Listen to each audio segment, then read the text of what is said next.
She came only to watch, a quiet face in the crowd.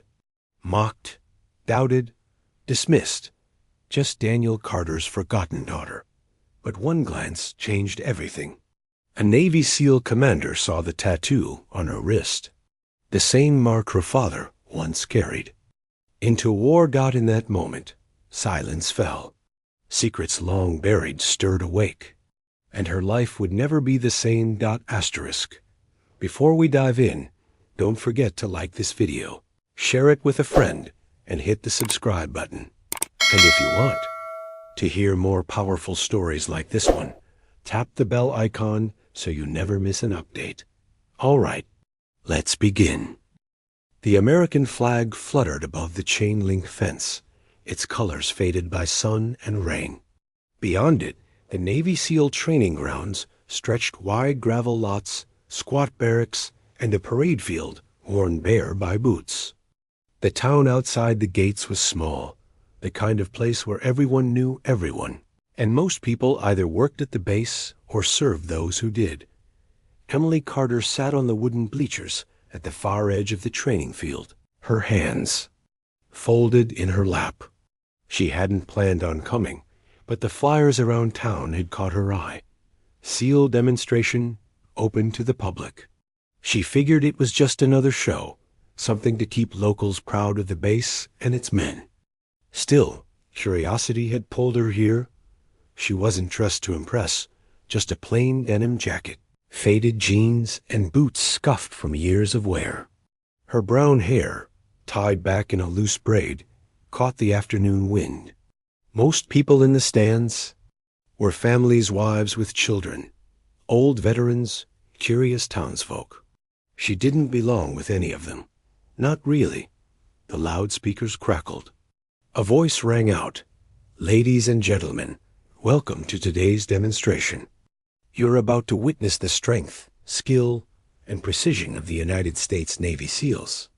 The crowd clapped. The men marched out in uniform. They carried themselves with an air that drew admiration. Strong, sharp, proud. Emily studied them. With calm eyes, she didn't cheer like the others. She just watched. She wasn't here for the spectacle. She was here for something else. The commander of the group, Captain James Harlow, stepped forward. His jaw was set like stone, his presence commanding. He was the kind of man the crowd respected instantly. A decorated SEAL with scars hidden beneath. His crisp uniform, he carried himself as though nothing could shake him. Emily watched him carefully. The demonstration began hand-to-hand combat, obstacle courses, tactical drills. The crowd gasped and applauded at every flip, every strike, every perfect formation. Emily stayed quiet, though her heart beat with something she couldn't name. And then it happened. The commander's eyes swept across the bleachers. He was scanning the crowd with the instinct of a man who never stopped assessing his surroundings.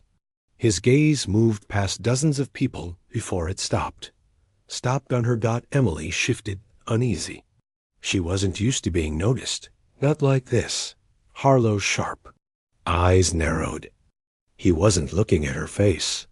He was looking at her wrist, where her denim sleeve had slipped back.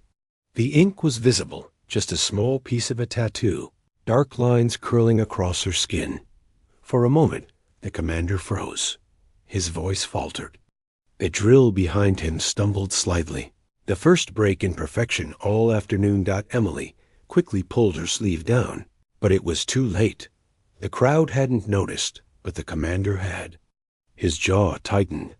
His voice hardened as he barked the next order to his men. But even as they moved, his eyes flicked back to her again. Emily felt the weight of his stare. It wasn't curiosity. It was recognition. And that was impossible. No one was supposed to know what that tattoo meant. No one in this town, at least. It was a part of her past she'd buried deep, something tied to her father, to the kind of life she had tried to leave behind. She folded her arms, hiding her wrist, and tried to appear calm. But inside, she felt the storm gathering. The demonstration ended with applause. Families clapped, children waved little flags, and the men stood proud. The commander saluted the crowd, his face unreadable, his posture stiff. But when he turned to leave the field, his eyes found Emily once more. He knew. The crowd spilled out toward the parking lot, chattering about what they'd seen. Emily lingered, waiting for the press to thin. She didn't like crowds, and she wasn't eager to face the stares she sometimes got in this town, people who thought she was odd, too quiet or too strong-willed for a woman who lived alone. "Excuse me." The voice behind her was deep, firm. She turned. Commander Harlow stood just a few feet away, his cap under one arm, sweat shining faintly on his brow. Up close, he looked older than she'd expected, early 40s, maybe. But his eyes were sharp as blades.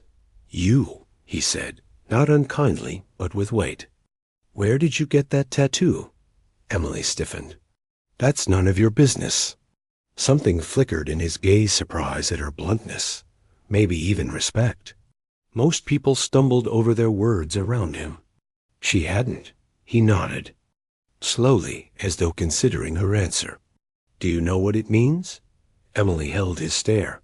"I know exactly what it means." For a long moment, silence stretched between them. Then, faintly, the commander's jaw tightened. "That mark isn't just decoration. Men have died for less than wearing it. If you don't know—" "I told you," she interrupted, her voice low but steady. "I know." His eyes narrowed. Emily turned away, pulling her jacket tighter. "Good day, Commander." And with that, she walked off, leaving him standing on the gravel path, watching her retreat as though she were a puzzle he had to solve. The next morning, the whispers began. At the diner, where Emily worked part-time, people leaned close over their coffee cups. "You see her at the demo yesterday?" One man muttered. The commander looked right at her, like he knew her. "I heard she used to run with a rough crowd." Another whispered. "That tattoo looked like one of those military things. Stolen valor, maybe." "Figures," someone else said. "She always did think she was better than folks around here." Emily heard every word. She didn't flinch. She'd been hearing things like that for years, but this time it stung deeper. Not because of the gossip, but because the commander had seen her tattoo, and the look in his eyes had told her this wasn't the end of it. And she was right. Because by nightfall, there was a knock at her door. The knock at Emily's door came just after dusk. The last of the sunlight had drained behind the tree line, leaving the sky dusky blue. The small house she rented sat at the edge of town, a place too quiet for most people, but perfect for her. Out here, no one bothered her, except tonight. She froze when she heard the sound. Firm, measured knocks, 3 in a row. Not the impatient pounding of a neighbor, not the friendly tap of someone who came calling often. No, this was military. Deliberate. She knew before she even touched the knob who it would be. When she opened the door, Commander Harlow stood on her porch. His uniform was gone. He wore a plain jacket, jeans, boots. Still, he looked every bit. The soldier rigid, sharp, too controlled. "Miss Carter," he said, his voice low but steady. "May I come in?" Emily kept her hand on the frame. "This isn't a good time." He gave a faint, humorless smile. "I'm not here to waste your time, but we need to talk. That tattoo? It's not something I can ignore." Her pulse quickened. She hated that he could rattle her like this. "It's a tattoo, Commander. People have them. Doesn't mean anything." His eyes hardened. "Don't play dumb with me. I've seen that mark in places you wouldn't believe. On men who bled. Out on the battlefield. On men who died in silence, so no one else would. That ink is tied to things most folks couldn't stomach." Emily's hand tightened on the doorframe. "I know what it means," she said quietly. His brow furrowed. "Then why are you wearing it?" She didn't answer. Harlow studied her face. as though searching for cracks in her armor. After a long pause, he exhaled. "You're not what you seem, Miss Carter. That much I know. And until I get some answers, I can't let this go." Emily's eyes lifted to meet his, steady as stone. "Then you'll just have to live with not knowing, Commander. Because I don't owe you a thing." She shut the door before he could reply. Inside, Emily leaned against the wood, her chest tight. She hated confrontations, but she hated pity more. And she knew what would come next: the rumors, the stares, the questions. Her past was clawing its way back, piece by piece. And once people like Harlow started digging, it wouldn't be long before the truth surfaced. She moved to the small table by the window, pulled open the drawer, and took out a worn leather journal. She hadn't opened it in years. The cover was scarred, the pages filled with ink faded by time. Her fingers traced the first entry. It was her father's handwriting. Her father, Daniel Carter, had been a man of two lives, quiet and kind at home, but marked by shadows no one in town ever spoke about. He'd served in places he never described. He carried secrets the world didn't deserve to know. And when he died, he left her with one thing: the tattoo. Not the ink itself. She'd chosen that later, but the meaning behind it. A promise. A symbol of sacrifice. It wasn't something she could explain to Harlow. Not yet. Maybe not ever. But she knew this: if he kept pushing, he'd force her to step back into a world she'd sworn she was done with. The next days blurred together. At the diner, people's stares grew sharper, the whispers louder. She thinks she's tough because of that tattoo. Probably some groupie-chasing soldiers. Heard the commander himself went to her house. Bet she's trouble. Emily worked through it, taking orders, pouring coffee, smiling when she had to. She'd learned long ago how to let the words roll off her. But sometimes, late at night, when the house was quiet, the loneliness dug at her. She wanted to scream that they were wrong, that they didn't know her story. That strength wasn't about pretending, it was about surviving. But she kept quiet until the third night. That was when she saw the car parked across from her house, black, windows tinted, sitting too still. Watching got her breath caught. She knew surveillance when she saw it, and she knew it wasn't Harlow. This was something else. The next morning, she made a choice. When her shift ended at the diner, instead of heading home, she walked to the base gates. The guards eyed her warily, but when she asked for Commander Harlow by name, they made the call. He came out 10 minutes later, still in uniform, his cap tucked under his arm. He looked surprised to see her. "Miss Carter," he said slowly. "This is unexpected." "I need to talk," Emily said, her voice calm but firm. His brows rose. "Here? No, somewhere private." He studied her for a moment, then gave a curt nod. "Follow me." They ended up in his office, a plain room with maps on the walls and medals locked in a case. It smelled faintly of coffee and leather. Harlow motioned to a chair. "Sit." Emily shook her head. She stayed standing, arms crossed.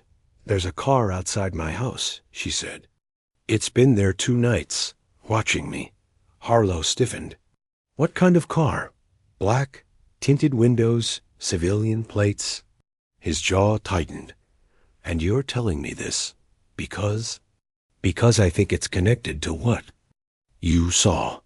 She pulled back her sleeve, showing the tattoo clearly now. "This isn't just ink. It's tied to things my father was involved in, things you probably know more about than I do. Whoever's out there, they're not watching me for fun. They're watching because of this." For a long moment, silence hung heavy in the room. Finally, Harlow leaned back in his chair, eyes narrowing. "Your father's name?" "Daniel Carter." The name hit him like a stone. His face shifted, controlled, but enough that she saw the recognition. "You knew him?" she said softly. Harlow didn't answer. He stood, walked to the window, stared out at the base beyond. His shoulders were tense, his fists clenched behind his back. "Commander," she pressed, her voice steady but laced with heat. "You knew my father." He turned, and his eyes burned with something she couldn't place. Anger, maybe. Or grief. "Served with him," Harlow said finally, his voice low. "And if that tattoo is yours because of him, then you've just stepped into something you don't understand." Emily's chin lifted. "Then help me understand." For the first time since she'd met him, Commander Harlow didn't look like the man in control. He looked like someone caught between the past and the present, torn by a memory he couldn't shake. And Emily knew this was only the beginning. That night, when she returned home, the black car was gone, but taped to her front door was a single envelope. No name, no address. Just one word written across the front in bold letters. Daughter. Emily stood frozen on her porch, the envelope pinched between her fingers. The word on the front, daughter, felt like a punch to the gut. Whoever had written it knew exactly who she was, and they wanted her to know it too. The night air was cold, but a bead of sweat rolled down her back. She forced herself to breathe, slow and steady, then stepped inside, locking the door behind her. She set the envelope on the kitchen table and just stared at it. Minutes passed before she worked up the nerve to open it. Inside, there was no letter, just a single photograph. Her father, Daniel Carter, stood in the picture, younger than she remembered, wearing a uniform stripped of markings, holding a rifle. His eyes were the same, though piercing, unflinching. But what made Emily's stomach twist was not the sight of him. It was the fact that he wasn't alone. Beside him, standing shoulder to shoulder, was a much younger Commander James Harlow. The photo looked decades old, but the truth hit her like lightning. Harlow hadn't just known her father. He'd fought with him. And if this photograph had been left on her door, someone was reminding her that her father's past wasn't buried. It was alive, watching. She didn't sleep that night. She sat at the table, the picture under the lamplight, her thoughts spinning. By dawn, she knew what she had to do. When the diner opened, she called in sick. Instead, she drove straight to the base. This time she didn't wait at the gate. She demanded to see Harlow. The guards resisted until she showed them the photo. One look at the commander's face in the picture was enough to get her escorted. Inside his office, Harlow stood at his desk, sorting through files. He glanced up when she entered, his eyes narrowing at the sight of her. "You again," he muttered. Emily slapped the photograph onto his desk. "Explain." He froze. His eyes dropped to the photo. For a moment, all the sharp authority drained from his face. His jaw tightened, his breath caught. "Where did you get this?" he asked, his voice lower than before. "It was taped to my door last night," Emily said. "No note, no name, just that one word, daughter." He stared at the photograph. For a long time, silent, as though it dragged him somewhere far away. Finally, he looked up. "Your father was a good man," he said. "But he got tangled in things no good man should ever have had to touch. Covert ops. Missions that weren't supposed to exist. That tattoo you wear, that's not just a mark. It's a unit emblem. Off the books. The kind of thing that'll draw attention, even years later." Emily crossed her arms. "You were there with him." "Yes," Harlow admitted. "We served. Together, we trusted each other with our lives." He shook his head. "And then, things went wrong. People died. Your father, he saved lives, mine included. But when it was over, he carried the blame." Emily's throat tightened. The blame for what? Harlow's eyes flicked toward the door, as if checking for shadows. His voice dropped to a whisper. "For a betrayal inside the unit. Someone leaked intel. Got good men killed. Your father never spoke a word, but the higher-ups made him the fall guy. Safer that way. Cleaner. Emily felt her stomach turn. You're saying he was framed? I'm saying, Harlow replied carefully, that the truth was buried. And if someone is leaving photos on your door, it means the past is clawing its way back. He picked up the photo, studied it once more, then looked at her. You're not safe, Miss Carter.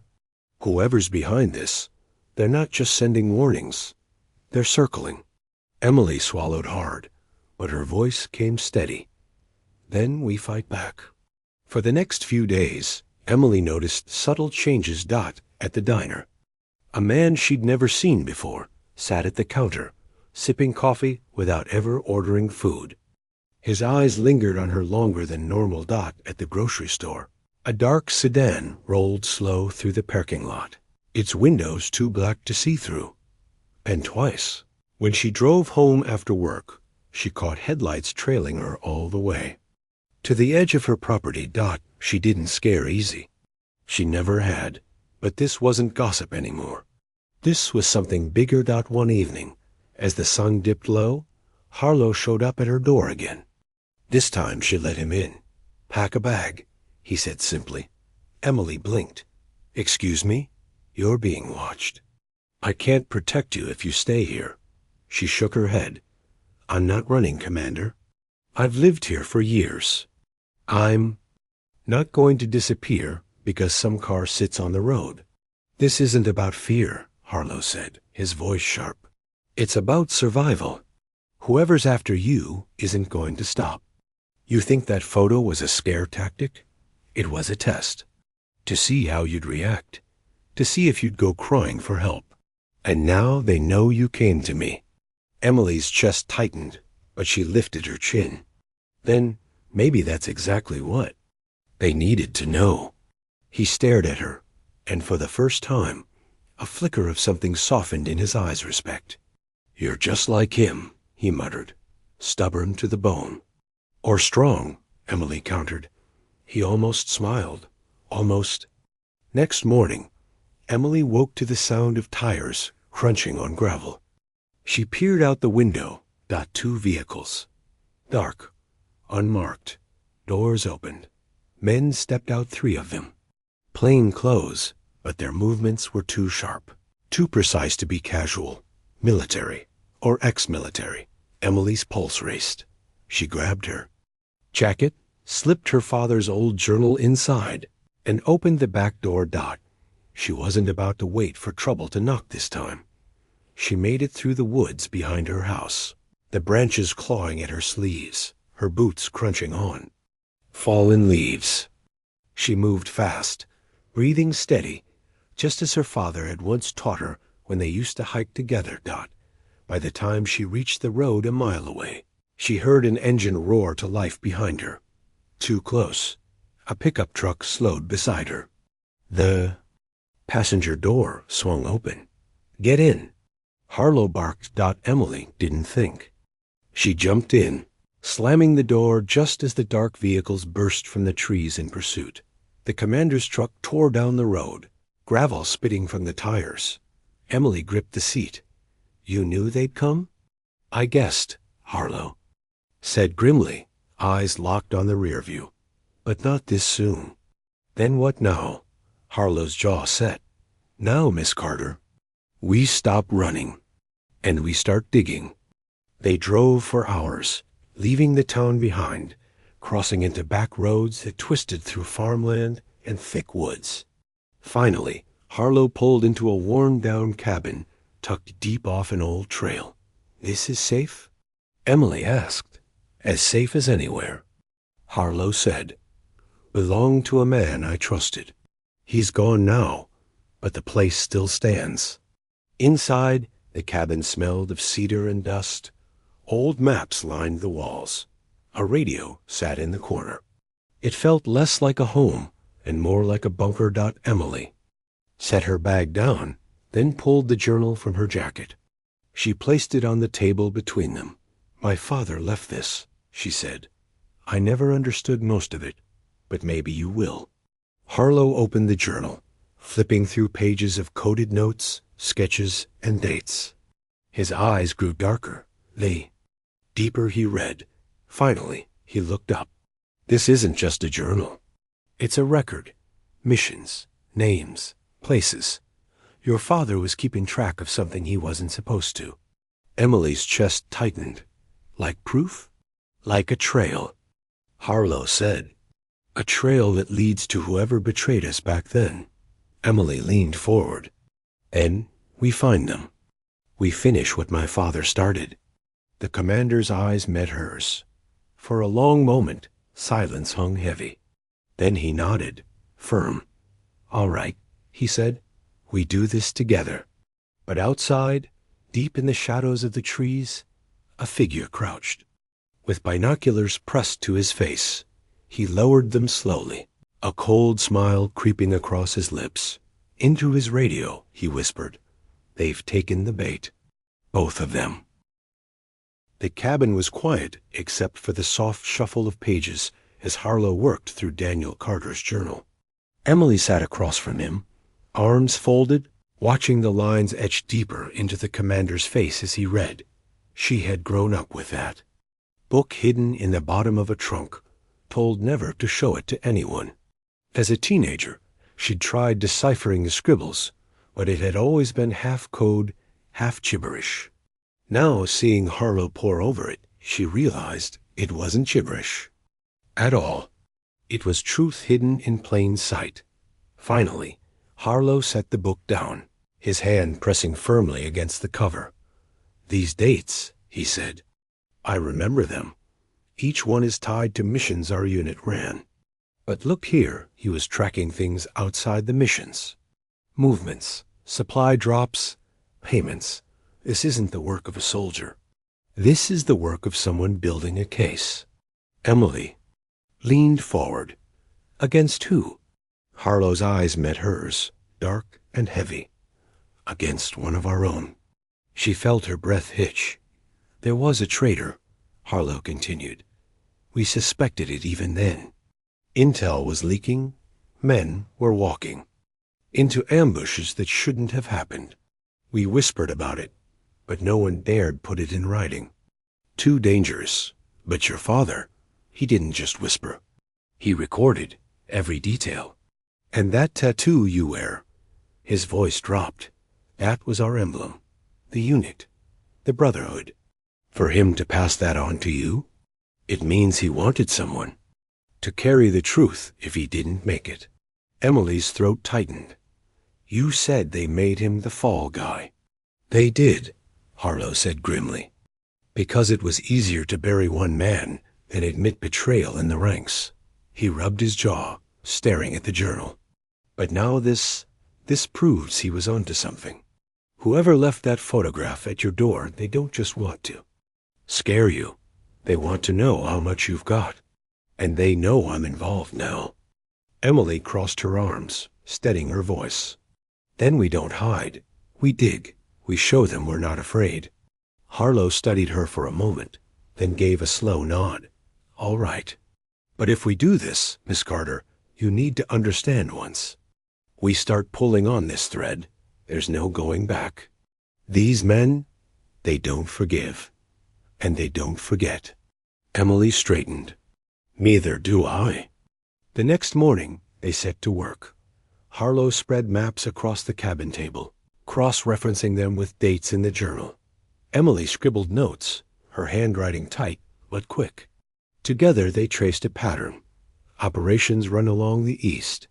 Coast, secret extractions overseas. Supply shipments, it didn't line up with official records. Emily's head spun. So much of this was hidden. That's how Black Ops work, Harlow muttered. But look here, he jabbed a finger. At a series of dates, 3 missions in a row where we lost men. Each time, your father noted the same thing. Communications breach. He suspected someone inside had a second line feeding intel out. Emily frowned. Feeding to who? That's the question. By evening, Emily stepped outside for air. The woods were quiet, the sky streaked with orange and purple. She closed her eyes, breathing deep. For the first time in years, she felt like she wasn't drifting aimlessly. She was finally doing something that mattered. A twig snapped. Emily's. Eyes flew open. "Commander?" She called softly. No answer. Her gut clenched. She crouched low, scanning the trees. She saw nothing, but the hair on her arms prickled. She knew she wasn't alone. She slipped back inside. "We're being watched," she whispered. Harlow's face went grim. He reached under the table, pulling out a pistol from a lockbox. "Stay close." That night, neither of them slept much.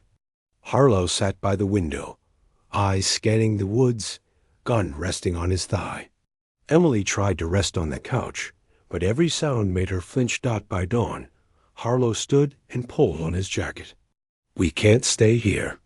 If they know about this place, it's compromised. Where do we go?" Emily asked. He looked down at the journal. "We follow your father's trail." They drove for hours again, heading north this time. Emily clutched the journal in her lap, flipping to a page her father had underlined heavily. A small town outside Norfolk. An old supply depot. "Why here?" she asked. "Because," Harlow said, his hands tight on the wheel, "this depot was shut down years ago, but your father marked it 3 times. Which means he saw something there worth noting. When they arrived, the depot looked abandoned. Rusted gates, crumbling walls, weeds tall enough to swallow a man. But as they slipped inside, Emily noticed fresh tire tracks in the dirt. "This place isn't abandoned," she whispered. "No," Harlow said grimly. "It's being used." Inside, the depot was dark, the air damp with mildew. They moved carefully, Emily's flashlight beam cutting through the gloom. At the far end of the warehouse, they found its stacks of crates, clean and new, stamped with military codes. Emily's heart raced. "These aren't supposed to be here." Harlow pried one open with a crowbar. Inside, rows of weapons wrapped in oilcloth. Guns, grenades, ammunition. Enough to arm an army. "This is bad," Harlow muttered. "Real bad. Someone's been stockpiling, using old depots as cover." Emily swallowed. "For what?" He looked at her, his face grim. "For whatever they're planning next." Suddenly, footsteps echoed through the warehouse. Voices. Emily's pulse spiked. She and Harlow ducked behind the crates, holding their breath. 3 men entered, armed and sharp. They moved with the discipline of soldiers, scanning the area, talking in low tones. One of them stepped closer, his voice carrying. "Commander Harlow and the girl. They were spotted heading this way. Orders are to bring them in alive. For now." Emily's blood turned to ice. Harlow leaned close, whispering so low she barely heard. "They want us alive. That means they need something." Emily whispered back, "The journal." Harlow nodded once. The men moved deeper into the warehouse. One of them kicked a crate, muttering about rats. Another checked his radio. Emily's hand shook, but she steadied herself. She wasn't going to be dragged out like prey. She wasn't going to let them take her father's truth. She met Harlow's eyes. He gave her the smallest nod. And then a hand clamped on her shoulder from behind. Emily spun. Her breath caught in her throat. A man she hadn't seen before loomed. In the shadows, his face scarred, his eyes cold. "Well, well," he said softly. "The daughter." Harlow surged forward, but 2 more figures stepped out of the dark. Guns raised. They were surrounded, and Emily realized, too late, this wasn't discovery. It was a trap. Emily froze as the scarred man's grip tightened on her shoulder. His fingers dug hard, but his eyes were sharper still, cold and calculating. "I'll admit," he drawled, "I didn't think the girl would come poking around. But here you are, stubborn, just like your old man." Harlow shifted, every muscle tight. his hand still hovering near his holstered sidearm, but with 3 rifles aimed at him, he didn't move. His voice came low and steady. Let her go. She's not part of this. The scarred man chuckled, a humorless sound. Oh, she's very much part of this. Carter's daughter, carrying his little book of secrets. She's the loose end we've been waiting to tie off. Emily's heart pounded, but her chin lifted. My father wasn't a traitor. The man leaned close, his breath hot against her. Heir? No, but he was a fool. And fools don't live long in our line of work. Harlow stepped forward. You were in our unit, weren't you? His voice was calm, but beneath it, Emily heard fury. You're the one who leaked intel. You're the one who got our men killed. The man's scar twisted as he smiled. Clever. As ever, Commander. But clever doesn't save you when you're outnumbered. He jerked his chin. The men seized Harlow, wrenching his arms behind his back. Emily struggled, but the scarred man only tightened his grip. Easy, daughter. You'll get your chance to speak. They were marched deeper into the depot, past more crates stacked high, until they reached a side room dimly lit by a single hanging bulb. A metal table sat in the center, 2 chairs opposite each other. It felt less like a room and more like an interrogation chamber. Harlow was shoved into one chair, Emily into the other. The scarred man tossed her father's journal onto the table with a heavy thud. Open it, he ordered. Emily glared at him. Why? Because, he said smoothly. Your father left more than scribbles. He left proof. Coordinates, codes, records of every deal I made, every shipment that changed hands. He was clever. I'll give him that. But he didn't live long enough to expose me. Now, his daughter thinks she can finish the job. Harlow's voice cut through the air, sharp as a blade. You sold us out. You betrayed your brothers. The scarred man leaned close, his scar catching the light. I survived. That's all that matters. Emily's chest burned. She thought of her father, his quiet strength, his steady presence. To hear this man spit on everything he'd stood for, it was too much. Her voice came low, but steady as steel. You won't get away with this, the man chuckled. Sweet girl, I already have. He nodded to one of his men. Bring the radio. A radio was set on the table, its static filling the room. The scarred man pressed a button and spoke. Package secured. Both of them, awaiting orders. A voice crackled through deep, commanding. Hold them until extraction. No mistakes. Emily's blood ran cold. Whoever was on the other end wasn't just some rogue soldier. This was bigger, organized, backed by power she didn't yet understand. The scarred man clicked off the radio and smiled at her. See? You're not just up against me, daughter. You're up against something much larger. And when the dust settles, no one will even remember Daniel Carter's name. Emily felt fury rise like fire in her chest. For years she'd stayed quiet, endured whispers, ignored the way people underestimated her. But here, staring into the eyes of her father's betrayer, she felt something shift. She wasn't afraid anymore. Hours passed. Guards rotated in end. Out rifles never far. Harlow sat tense, his wrists bound, his jaw set. Emily kept her eyes on the journal, her mind racing. Finally, when the guard stepped just far enough away, Harlow leaned close and whispered, Listen carefully. They'll move us soon. Once they do, we'll have one chance. You understand? Emily nodded, her pulse quickening. He gave the smallest smile. Good. When the time comes, don't hesitate. Her throat tightened. Commander. I've never... Yes, you have, he cut in, his voice firm. Every day you've survived. In that town, every day you carried that tattoo without bowing your head. You've been fighting. Don't you forget that.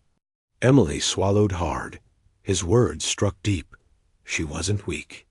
She never had been. The time came just before dawn. Scarred Man returned, motioning for his men to haul Emily and Harlow to their feet. Extraction's waiting. Let's move. They were marched out of the depot into the cool morning air. A van idled nearby, its doors open wide. Harlow caught Emily's eye. Just once. Now. As the guard shoved them forward, Emily stumbled deliberately, crashing against the man gripping her arm. In that split second, she twisted, slamming her elbow into his gut. He doubled over with a grunt. Harlow moved like lightning, slamming his shoulder into another guard, wrenching the rifle free. Gunfire exploded, deafening in the morning air. Emily ducked low, her heart hammering, grabbing the fallen guard's sidearm. She'd fired a pistol only a handful of times in her life, but her father's lessons came rushing back. Steady grip, breathe, aim. One of the men raised his weapon. Emily squeezed the trigger.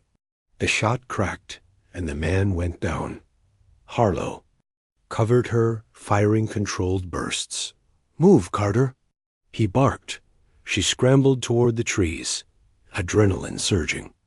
Harlow backed after her, every shot precise, until the survivors scattered for cover. They ran hard into the woods, branches whipping at their faces, feet pounding against the earth. Emily's lungs burned, but she didn't stop. Not until they reached the safety of a ridge, hidden deep in the trees. Only then did they collapse, gasping for breath. Emily's hands shook, the pistol still clutched tight. She looked at Harlow, her chest heaving. I shot him. Harlow met her eyes, his voice firm but steady. You defended yourself. You did what you had to, and you did it well. She swallowed, her hands trembling less. For the first time, she believed him. By midday, they put miles between themselves and the depot. Harlow led her to a clearing where an old hunting cabin sat, smaller than the first. Weathered, but still standing. Inside, Emily slumped against the wall, exhausted.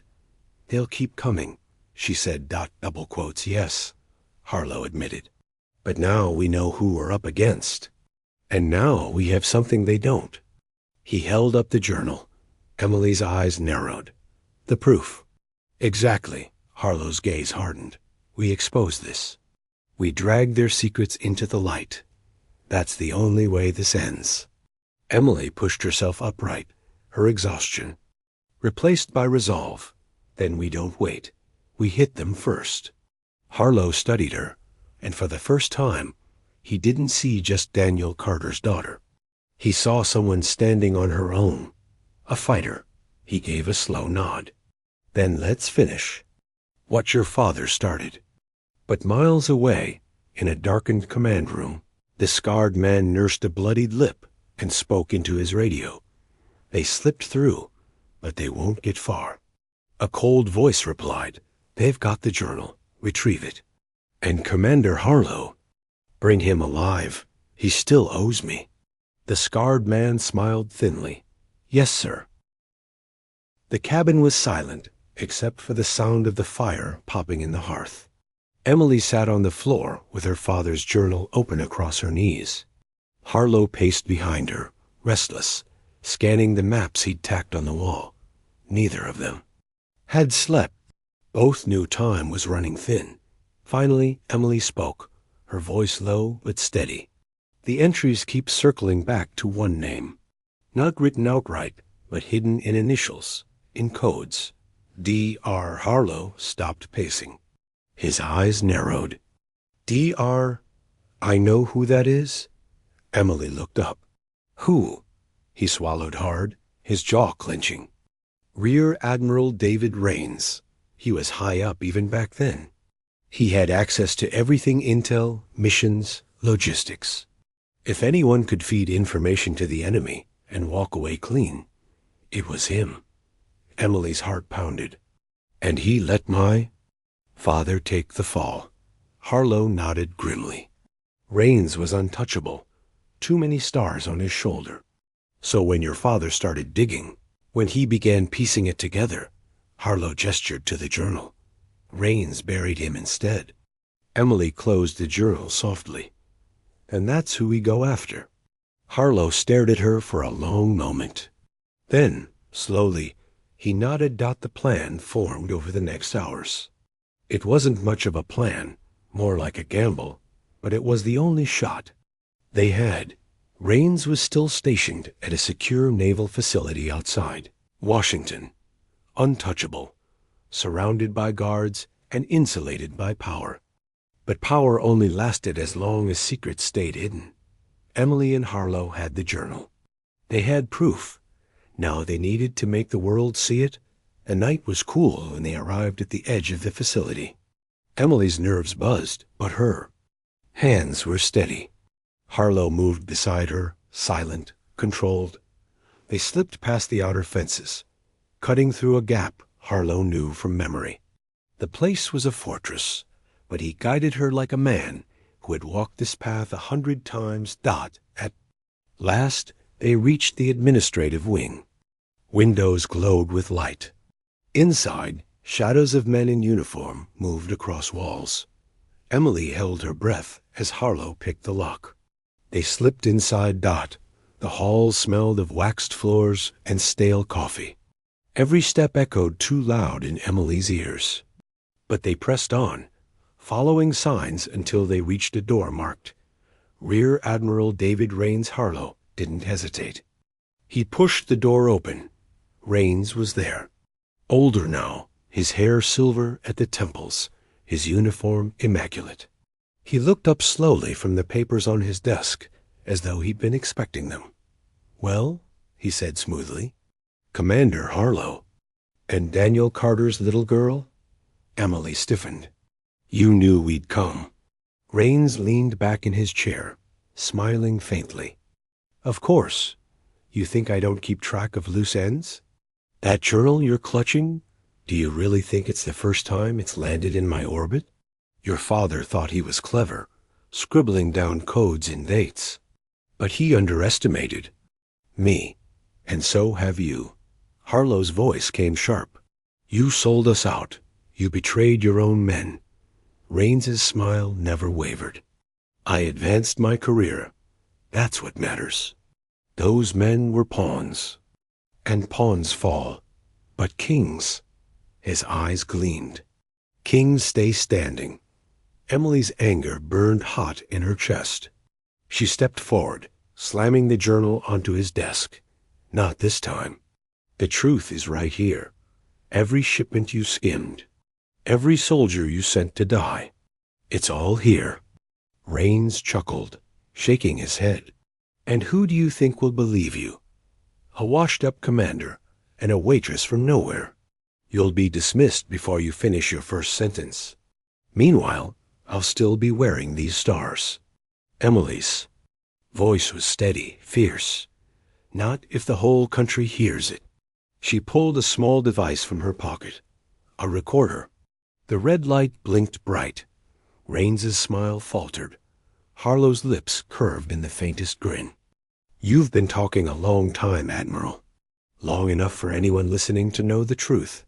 Rains's face hardened. "You'll never leave this building." He reached for the phone on his desk. But Emily was faster. She slammed the receiver down, her eyes blazing. "Enough," she said, for the first time. Rains hesitated. Moments later, boots thundered in the hallway. The door burst open. Armed MPs stormed in, weapons raised. Emily's stomach dropped, but instead of aiming at her or Harlow, they turned their rifles on Rains.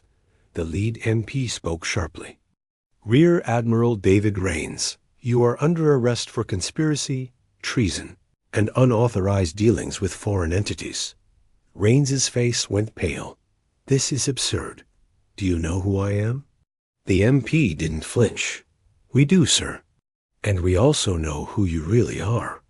Two men seized him, yanking him from his chair. He struggled, his voice rising, but it was no use. He was dragged from the room, his protests echoing down the hall. Emily turned to Harlow. shock still coursing through her. How? Harlow gave a small, weary smile. You weren't the only one recording. I sent every word we said tonight to a secure line before we walked in.